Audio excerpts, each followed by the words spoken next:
Assalamualaikum warahmatullahi wabarakatuh. Perkenalkan, nama saya Imam Sufyana, NIM 0552431182, Prodi Sistem Informasi. Pada video kali ini kita akan melaksanakan praktikum transaksi. Basis data yang akan digunakan adalah basis data yang telah dibuat pada tugas yang sebelum-sebelumnya, yaitu basis data rumah sakit. Langkah selanjutnya kita aktifkan dulu untuk SAMPIP-nya. Itu kita masuk ke PHP, ke localhost-nya, terus pilih PHP My Admin. Selanjutnya, untuk dapat melakukan transaksi, basis data MySQL harus dapat mendukung salah satu storage engine, yaitu InnoDB atau DBD.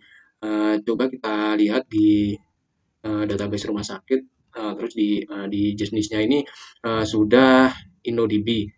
Uh, Jadi, tipe tabel sudah InnoDB, maka transaksi dapat berjalan pada basis data MySQL tersebut. Selanjutnya, untuk membuat sebuah transaksi dalam halaman PHP MyAdmin, kita dapat membuatnya dengan cara memasukkan perintah pada menu SQL yang diawali dengan perintah begin dan diakhiri dengan end. Kemudian disimpan pada pada store prosedur. Store prosedur itu adalah objek rutin yang disimpan pada basis data MySQL dan dapat menggantikan sekumpulan perintah yang sering digunakan. Langkah berikutnya yaitu perintah commit. Commit adalah sebuah perintah yang menandakan bahwa transaksi telah selesai dilaksanakan dan terjadi perubahan data. Sebagai contoh akan saya buatkan store prosedur dengan sebuah perintah commit dengan memasukkan data pada tabel pasien. Ini saya akan memasukkan data pasien tanpa perintah commit terlebih dahulu. Pertama, kita masuk ke database rumah sakit. Selanjutnya, kita pilih ke routine. Nah, di sini kita klik new. Kita beri nama transaksi 1. Di sini untuk parameternya kita kosongkan saja, kita hapus. Di sininya kita tambahkan perintahnya. Untuk menyingkat waktu, saya copy pastekan aja. Perintahnya seperti ini. Di sini kita tanpa menggunakan commit terlebih dahulu. Oke, langsung kita kirim. Nah, di sini untuk rutinnya sudah tercreate, sudah sukses dan sudah muncul di bagian sini. Selanjutnya adalah mencoba menjalankan transaksi satu dengan perintah call pada SQL. Masuk ke SQL, terus kita jalankan di sini call transaksi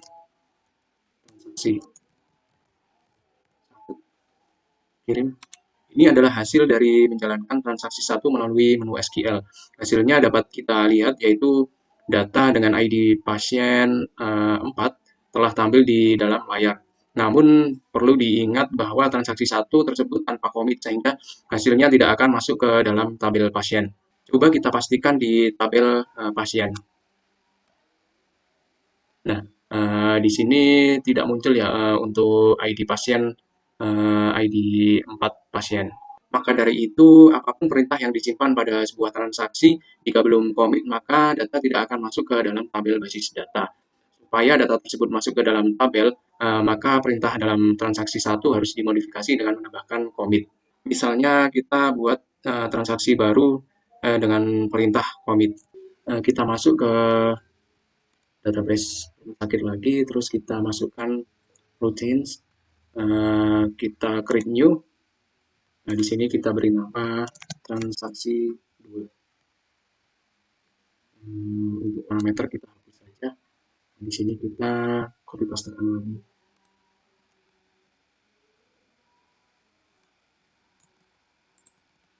Nah, di sini kita tambahkan parameter commit. Oke, lanjut kita kirim. Sekarang dapat kita lihat terdapat dua routines, yaitu yang pertama transaksi 1, yang kedua transaksi 2. Untuk menjalankan transaksi 2 seperti yang telah dilakukan pada transaksi 1, yaitu dengan menjalankan call.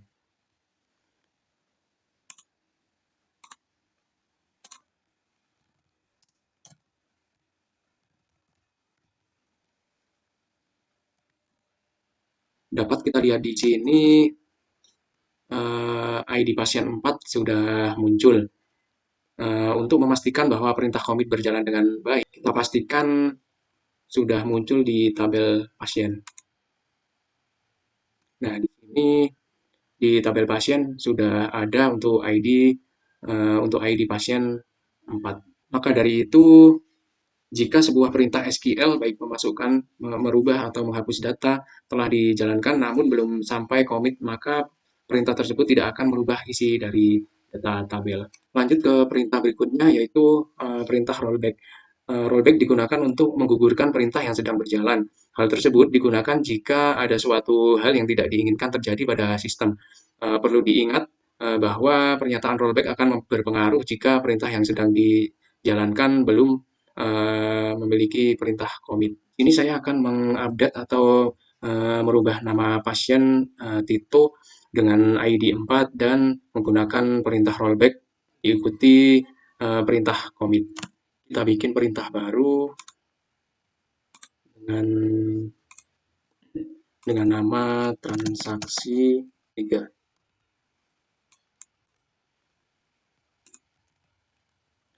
Ini kita masukkan terlebih dahulu untuk perintah rollback, setelah itu perintah commit. Kirim, dan apa yang akan terjadi kita coba panggil.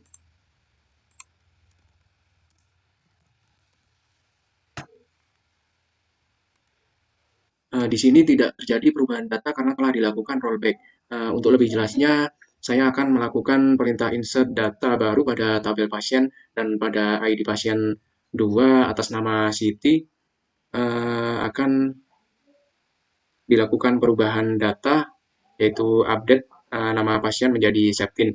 Namun setelah perintah insert dilakukan, perintah selanjutnya adalah rollback dan setelah itu dilakukan perubahan pada nama pasien menjadi Septin. Berikut uh, contohnya.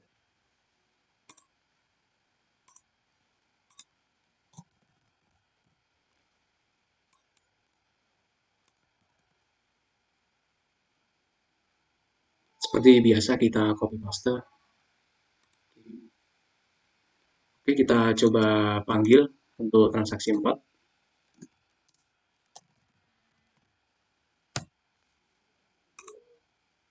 Di sini dapat kita lihat tidak ada terjadi penambahan data karena di rollback.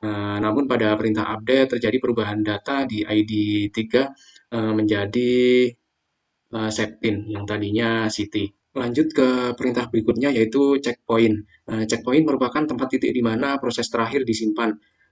Seperti pada perintah rollback yaitu membatalkan atau mengembalikan suatu perintah ke kondisi di mana transaksi belum terjadi. Namun supaya sebuah transaksi berjalan dengan optimal, maka kondisi rollback tidak harus dikembalikan ke kondisi awal. Akan tetapi bisa dikembalikan ke posisi tempat checkpoint terakhir. Ini saya akan memasukkan 3 buah data ke dalam data tabel pasien.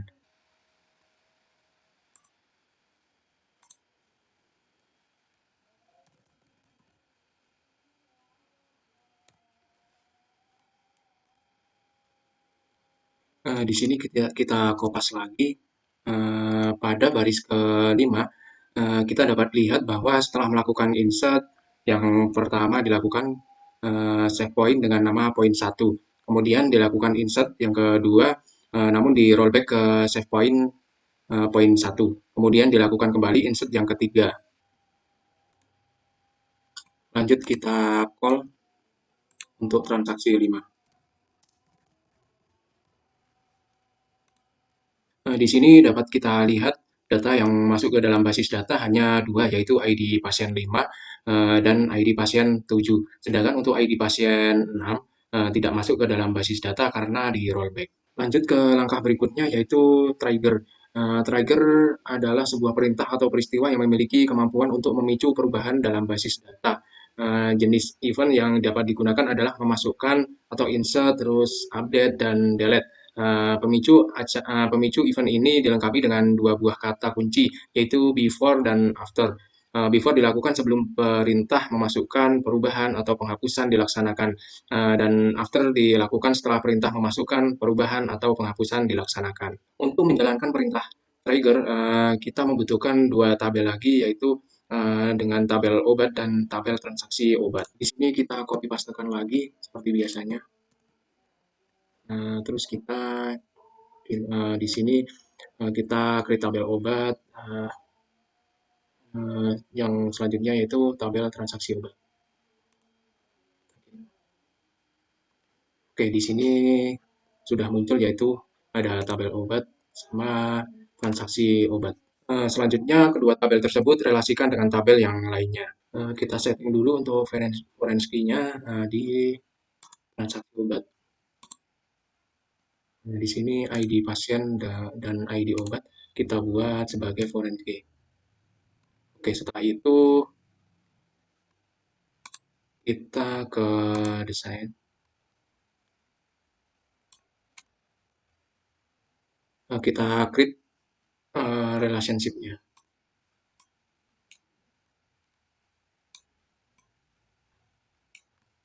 Kita save dulu, baru kita create.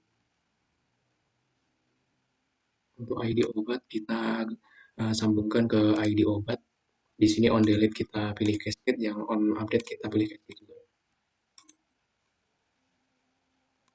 Selanjutnya ID pasien kita sambungkan ke ID pasien juga. Nah, sebelum melangkah lebih lanjut lagi, kita isikan dulu tabel obatnya. Kita ke lagi. Oke, kita coba cek apakah sudah terisi di tabel obat. Nah, di sini sudah ada 3 ID obat, yaitu ada amikacin, amoxicillin, dan betadine. Kita coba buat perintah triggernya. Nah, di sini kita beri nama G, ini pilih transaksi obat, ini after. Nah, di sini kita copy paste. Oke, lanjut kita kirim. Nah, di sini sudah sukses, sudah terbuat. Lanjut kita akan menjalankan sebuah triggernya. Perlu diperhatikan di sini kita mempunyai sebuah obat dengan stok yang amikacin 10, amoxicillin 20, betadine 5. Kemudian kita coba masukkan sebuah data pada tabel transaksi obat. Kita coba masukkan melalui SQL aja.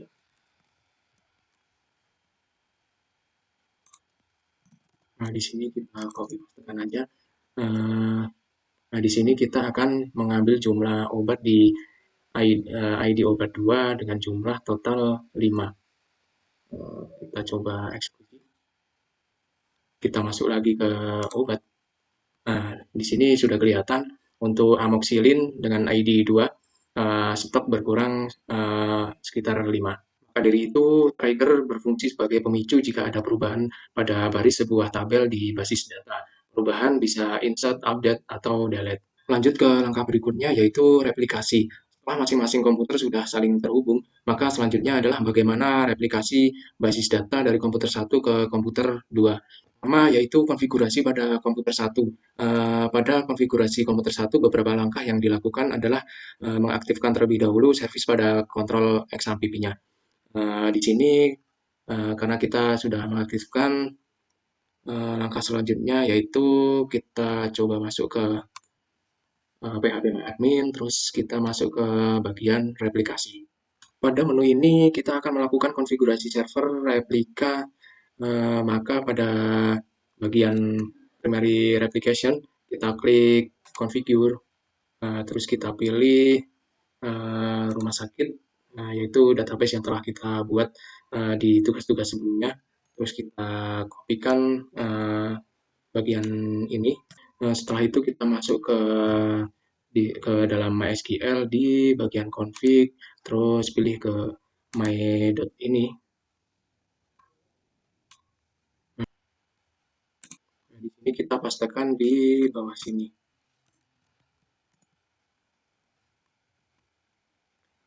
Setelah itu kita save terlebih dahulu dengan mengetikkan Ctrl S. Nah, setelah itu kita coba restart untuk service MySQL-nya. Oke, kita start lagi. Nah, setelah berhasil di restart service MySQL-nya, kemudian lanjut kembali konfigurasi pada halaman replika. Masuk ke sini. Setelah berhasil di restart service MySQL, kemudian lanjut kembali ke konfigurasi di replikanya. Coba kita lihat status replikasinya.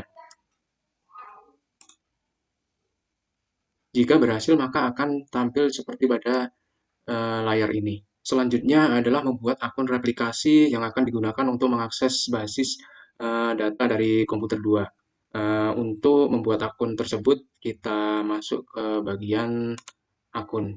Kemudian klik Add User Account. Di sini kita tambahkan username, hostname, password, kemudian centang replication client dan replication slave. Oke, kita masukkan username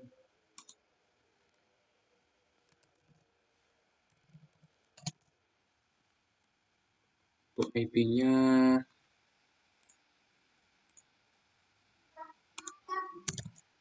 2. Di sini kita mengambil dari IP di komputer duanya yaitu di Ubuntu. Untuk passwordnya,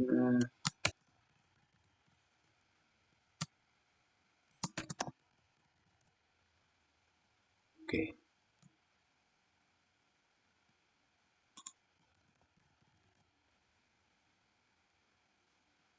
Setelah itu kita centang di bagian replication client sama replication slide. Setelah itu kita klik send. Di sini kita sudah berhasil membuat user account-nya. Tampilannya seperti ini. Selanjutnya adalah melakukan ekspor basis data rumah sakit dan simpan pada flash disk. Kemudian akan diimport pada basis data komputer 2 yaitu Ubuntu. Langkah untuk melakukan ekspor adalah pertama kita masuk ke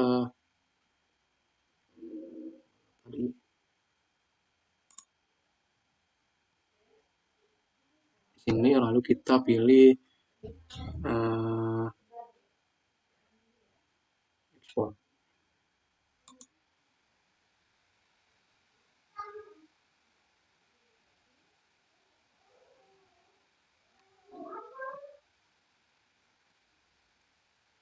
Lalu kita pilih ekspor.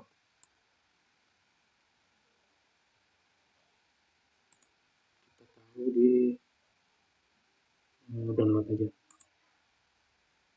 Nah, langkah berikutnya yaitu konfigurasi pada komputer 2 yaitu di Linux Ubuntu.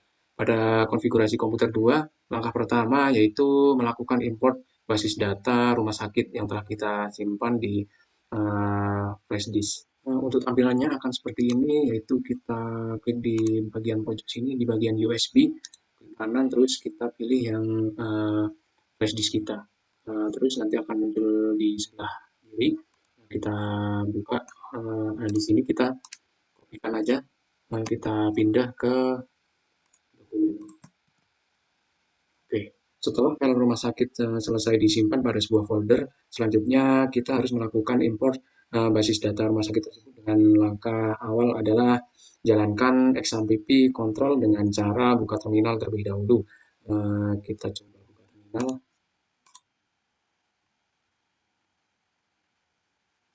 Selanjutnya kita ketikkan cd opt dan coba kita lihat isinya dengan mengetikkan ls. Setelah itu kita dalam folder LMPP ada sebuah file yang bernama manager linux xc64.run. Itu ini. File tersebut merupakan file kontrol XAMPP yang akan dijalankan. Untuk menjalankannya, kita ketikkan perintah sudo slash kita copy aja.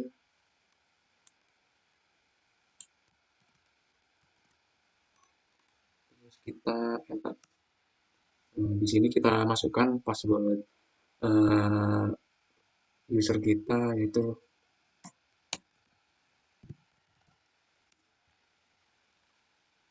Coba kita ulang di sini hapus spasinya. Nah, untuk tampilannya akan seperti ini.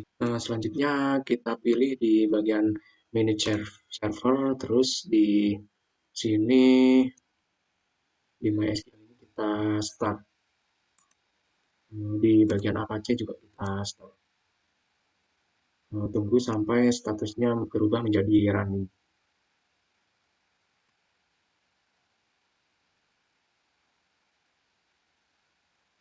Nah, setelah statusnya berubah jadi running, berarti untuk SunPP-nya itu sudah bisa berjalan. Selanjutnya kita coba buka browser. Kita di sini pakai Mozilla.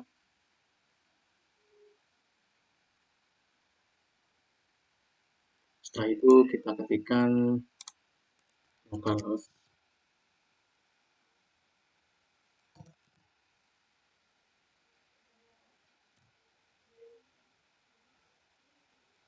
wp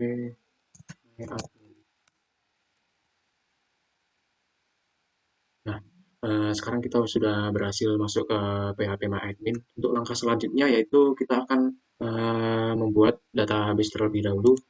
Dengan klik database, kita buat nama database-nya yaitu rumah sakit. Oke, kita create.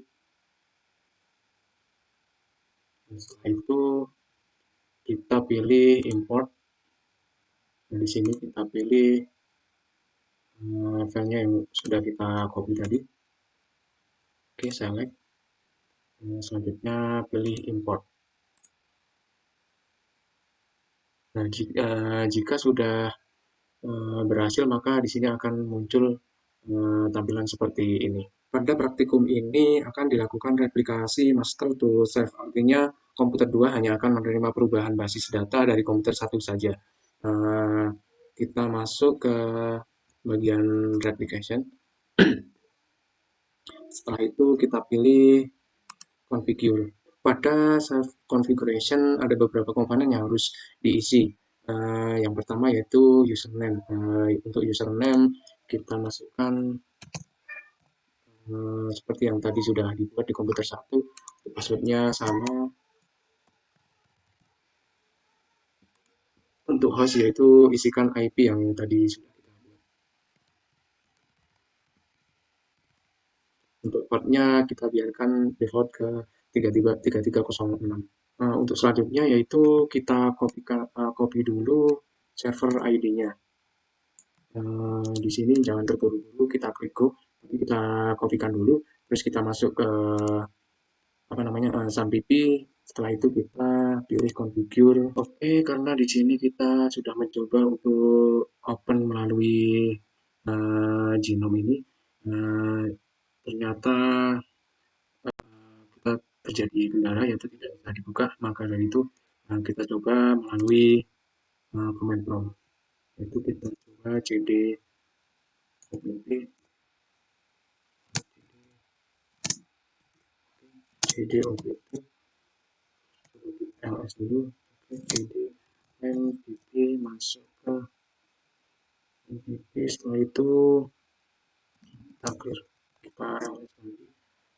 Kita masuk ke folder pc ls lagi. Nah, di sini kita coba edit menggunakan nano.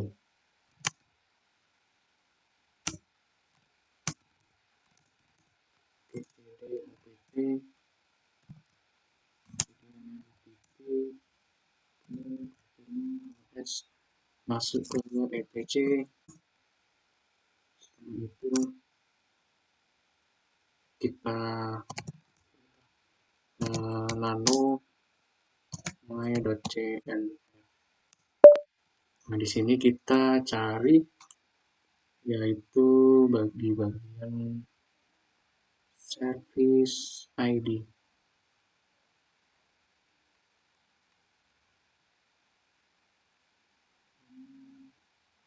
Nah, ini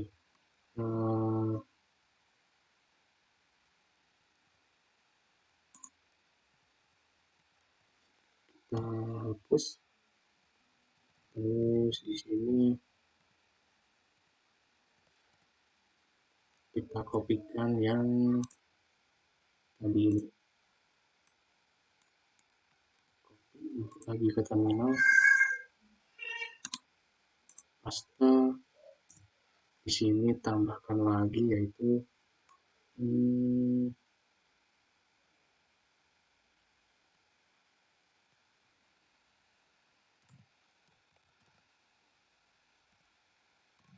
duplicate duplicate to db sama dengan sakit. Coba kita git save, setelah itu baik. Setelah berhasil, kemudian kembali ke kontrol SAMPP dan lakukan restart service Apache dan MySQL dengan klik tombol restart. Di sini kita kembali ke sini, restart, ini juga di restart. Selanjutnya, setelah service berhasil di restart, kita kembali ke halaman replikasi dan klik go. Kita kembali ke sini, replikasi, terus kita klik go.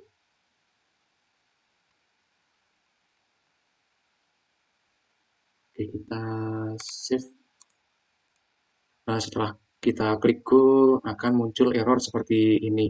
Untuk langkah selanjutnya yaitu kita harus melakukan enable pada file config.default pada folder libraries. Namun sebelum melakukan edit pada file tersebut, kita harus mengatur hak akses file config.default dengan cara ke terminal terlebih dahulu, kemudian masuk ke folder libraries dengan cara perintah masuk ini turun satu ls, kita masuk ke phpMyAdmin.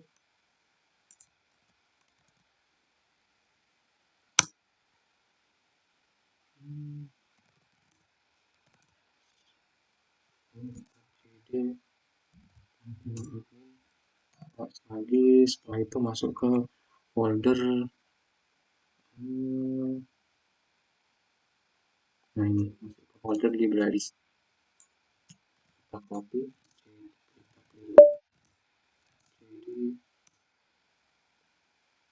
kemudian atur hak akses menjadi read dengan cara ls terlebih dahulu. Terus kita klik plus lw 8, kita kopikan yaitu config default php, kita copy, kita paste, setelah itu kita enter. Oh ternyata kurang C, enter, ls. Nah di sini sudah berubah warnanya, berarti tandanya sudah berhasil. Setelah akses diatur, selanjutnya kita buka folder, masuk ke other location, masuk di Ubuntu, terus kita masuk di folder opt, di lempp, terus masuk ke phpMyAdmin. Setelah itu masuk ke libraries, kita cari file config default php. Selanjutnya lakukan modifikasi pada file config.default.php dengan mengubah kita coba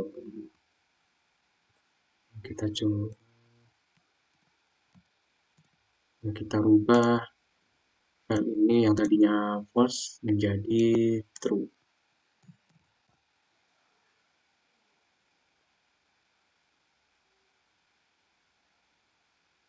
Oke, selanjutnya kita save, kita close. Setelah itu kita lakukan restart di MySQL database dan Apache web servernya. Oke, kita restart. Setelah berhasil di restart, kita coba masuk ke terminal lagi, kita masuk ke folder dulu di sini,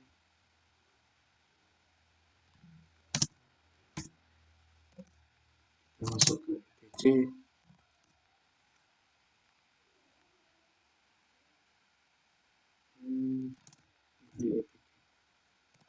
Terus kita masuk ke folder video bin. Video bin. Oke, kita masuk dengan mengetikkan MySQL.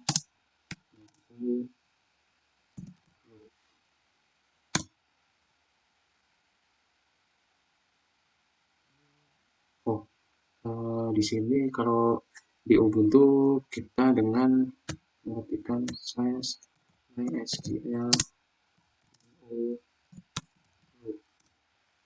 Nah, setelah berhasil masuk, kita coba dengan mengetikkan perintah show status. Nah, setelah kita cek ternyata error dan dengan hasil ini kita masih dapat terus melanjutkan konfigurasinya. Setelah itu kita lanjut dengan mengetikkan perintah install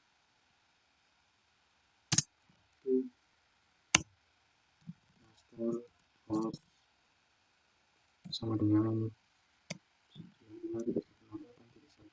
11. Oke,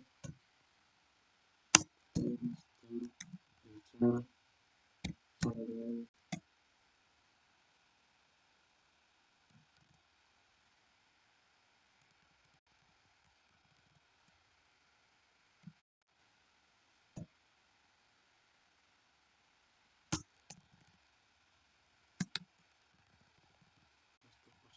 password sama dengan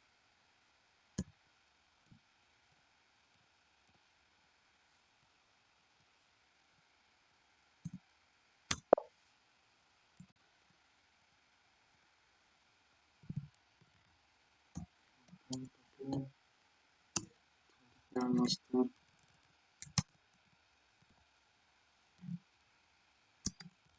log file sama dengan SQL bin download. Di sini kita cek. Oke, itu master sama dengan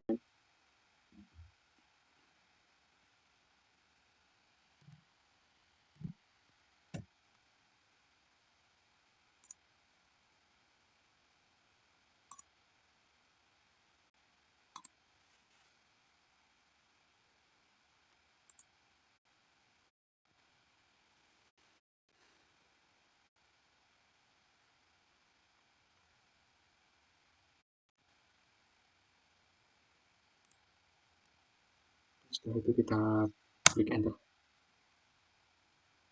Nah, di sini change master to itu perintah awal mengubah master host isi dengan alamat IP address komputer 1. Master user isi dengan master user yang telah dibuat pada komputer 1. Master password isi dengan master password yang telah dibuat pada komputer 1 juga. Selanjutnya master log file yaitu kita ambil dari komputer 1 di tadi di mana ini namanya? Di PHP MyAdmin-nya. Setelah itu master log post 2926. Mohon maaf sebelumnya di tahap ini saya tidak bisa melanjutkan kembali untuk tugas ini karena saya mencoba berulang-ulang kali, sudah mencoba dari awal sampai akhir, tapi hasilnya tetap masih sama aja. Di Slack IO running tidak bisa berjalan. Demikian yang bisa saya sampaikan. Jika ada kesalahan, mohon dikoreksi atau di komentar.